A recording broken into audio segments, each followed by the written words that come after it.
In a motion taken up in the fraud case of William W. Pearce today, Pearce and his attorney asked the government to admit whether or not it had used unlawful wiretaps against Pearce.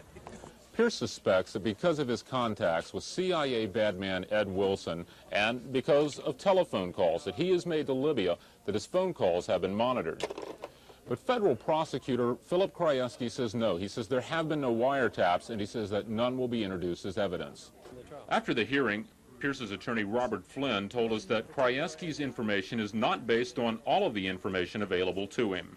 One particular FBI agent has prepared an affidavit saying to his knowledge there was no electronic surveillance, and I believe him in that respect. To his knowledge, there was no electronic surveillance. But his knowledge isn't exhaustive of the subject. Flynn says the branches of government dealing with international affairs should have been queried about the wiretap allegations. The fraud charges against Pearce will go to trial May 2nd. He is accused of defrauding Honeywell Incorporated of nearly $100,000. Pearce says they will make one more attempt to convince the court that the wiretap allegations are valid and that they will prove that the charges brought by Honeywell are not valid. In Norfolk, I'm Ed Hazel with the Daily News.